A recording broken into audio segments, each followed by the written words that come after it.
এই ছোট্ট ভিডিওটা শুধুমাত্র ক্লাস 7-এ যে সমস্ত ভাই বোনেরা পড়ছো তাদের জন্যই। দেখো তোমাদের ইংরেজি বইতে 18 নম্বর পেজে দ্য রিডল নামক যে গল্পটি রয়েছে সেই গল্পটির অ্যাক্টিভিটি 11 এবং 12 নিয়ে। অ্যাক্টিভিটি 11 এবং 12-এ দুটোই রাইটিং স্কিল নিয়ে দেওয়া আছে।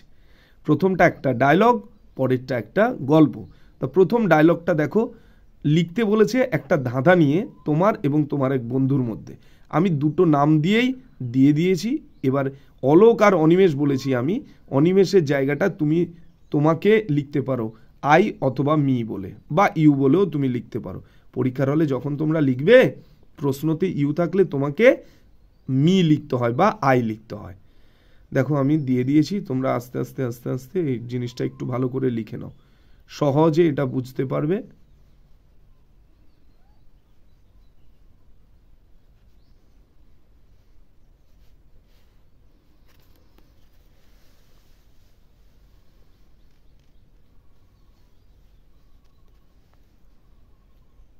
ঠিক আছে, এবার দেখো অ্যাক্টিভিটি 12টাকে দিচ্ছি।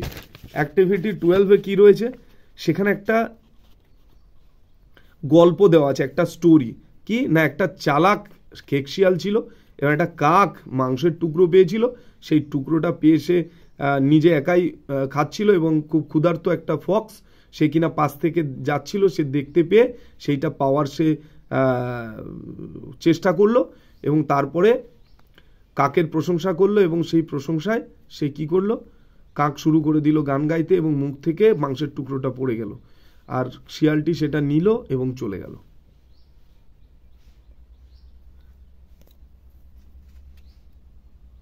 মোরালটা অবশ্যই দেবে। দেখো দুটো মোরাল বলে দিয়েছি, মানেও লিখে দিয়েছি, তাহলে আর বুঝতে অসুবিধা হবে না।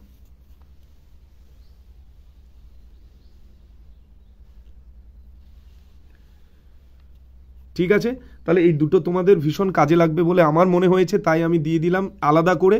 এছাড়া রিডল লাইন বাই লাইন আমি আলোচনা করে একটা ভিডিও দিয়েছি, এবং অ্যাক্টিভিটি দিয়েও আরেকখানা ভিডিও দেওয়া আছে। তোমরা যদি চাও তাহলে দাস টিউটোরিয়াল সার্চ করে সেখানে গিয়েও ভিডিওগুলো দেখতে পারো। ওকে, দেখা হচ্ছে পরের ভিডিওতে।